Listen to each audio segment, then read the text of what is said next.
Salut à tous, bienvenue pour cette nouvelle vidéo. Et aujourd'hui, on va répondre à une question qui a bouleversé le monde de l'informatique. Une question que beaucoup de gens se sont posées, peut-être même vous. C'est d'ailleurs peut-être vous qui vous posez cette question puisque vous avez atterri sur ma vidéo. Comment avoir Windows sur Mac? Waouh. Après ça vous regarde, les raisons peuvent être multiples. Vous pouvez avoir besoin d'installer Windows sur votre Mac par rapport à des logiciels que vous êtes obligé d'utiliser et qui ne sont malheureusement pas disponibles dans l'univers Mac. Ou vous pouvez tout simplement être perdu sur macOS et avoir besoin de retrouver un petit peu vos marques sur Windows. Bref, les raisons sont multiples et les méthodes pour utiliser Windows sur Mac sont elles aussi multiples. Et dans cette vidéo, je vais vous en proposer trois méthodes que je vais pas survoler, mais en tout cas que je vais énumérer. Si vous voulez que je fasse des vidéos un petit peu plus précises sur chacune des méthodes que je viens de vous présenter, n'hésitez absolument pas à me le dire en commentaire. Bien évidemment, pour chacune des méthodes que je propose, vous retrouvez un lien directement en description, soit un lien vers le site, soit un lien vers la méthode à utiliser pour pouvoir installer Windows. On perd pas plus de temps, c'est parti. La première solution, elle est toute simple. Elle s'appelle Bootcamp.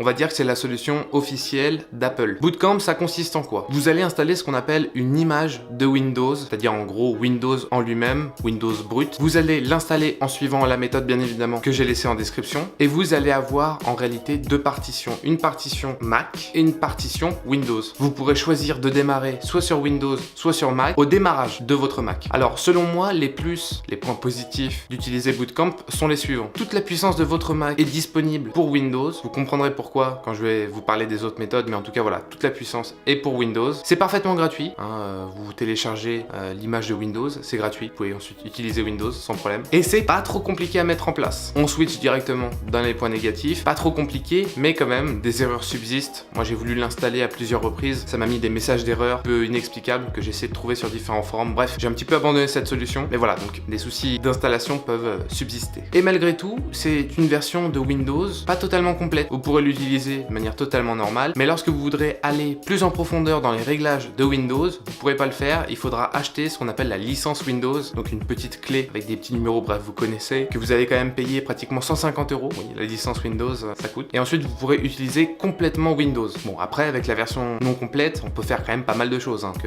pas de panique. Voilà pour ce qui est de la première méthode. On passe tout de suite à la deuxième méthode. Et cette deuxième méthode, c'est ma préférée. Vous allez utiliser le logiciel Parallels pour avoir Windows sur votre Mac. Alors Parallels, c'est un peu ce qu'on pourrait appeler un émulateur, un simulateur. En gros, vous allez simuler Windows sur votre Mac. Un petit peu à l'image d'une fenêtre qui s'ouvre sur votre Mac. Cette fenêtre-là, elle intégrera directement tout l'univers Windows et un vrai Windows en fait dans une seule fenêtre. Alors les plus de cette solution, c'est tout d'abord que c'est pratique. On n'est pas obligé, comme pour Bootcamp, de redémarrer le Mac pour choisir si on démarre sur macOS ou sur Windows. Là, à n'importe quel moment, vous switchez sur Windows d'un simple clic. Et un autre avantage qui est lié au premier, c'est que vous partagez tous les documents que vous allez utiliser sur Mac, vous les aurez également sous Windows. C'est très simple, par exemple, vous avez une photo sur votre Mac, vous voulez faire une retouche photo sur un logiciel qui est que disponible sous Windows, et bien dans ce cas, vous switchez directement sur Windows et vous avez accès à cette photo que vous pouvez ensuite retoucher avec le logiciel que vous voulez. Par contre, dans les points négatifs de cette application, il y a tout simplement le fait que ce soit une application payante. Vous allez payer 80 € pour vous offrir le logiciel Parallels.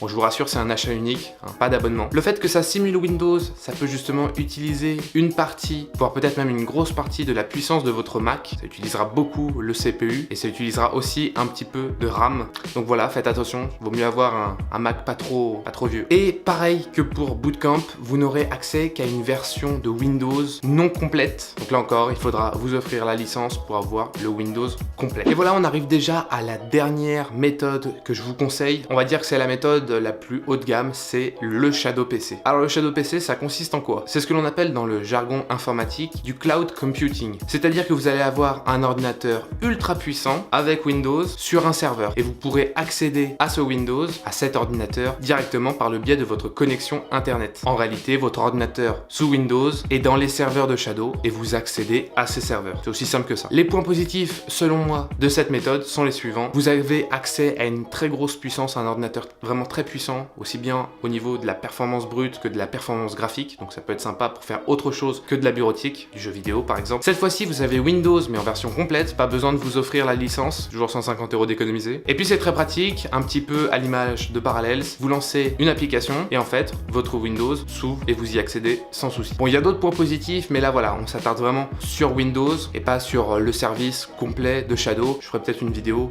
à l'occasion. Et dans les points négatifs, on retrouve par contre le fait que ce soit un abonnement, donc chaque mois vous allez payer une certaine certaines sommes, ça va de 30 à 40 € en fonction de la durée d'engagement. Et malheureusement, il faut une bonne connexion. D'après Shadow, il faut au minimum 15 mégabits par seconde pour avoir un usage confortable, en fonction bien évidemment de ce que vous faites. Si vous faites de la bureautique, ça peut passer. Si vous faites du jeu vidéo, 15 mégabits par seconde, ça risque de pixeliser un peu. Mais pour de la bureautique, ça peut être parfaitement utilisable, 15 mégabits par seconde. Voilà, on arrive déjà à la fin de cette vidéo. J'espère que les solutions que je vous ai proposées vous ont intéressé. N'hésitez pas, si vous avez des questions, à me les laisser comme d'habitude en commentaire. J'y répondrai avec un énorme plaisir. Retrouvez-moi comme d'habitude sur les réseaux sociaux, sur le site applenewsfrance.fr. N'hésitez pas surtout à vous abonner à la chaîne et de laisser un petit pouce bleu. Ça fait vraiment plaisir. Merci beaucoup de votre soutien. On se retrouve très bientôt pour une prochaine vidéo. Allez, ciao!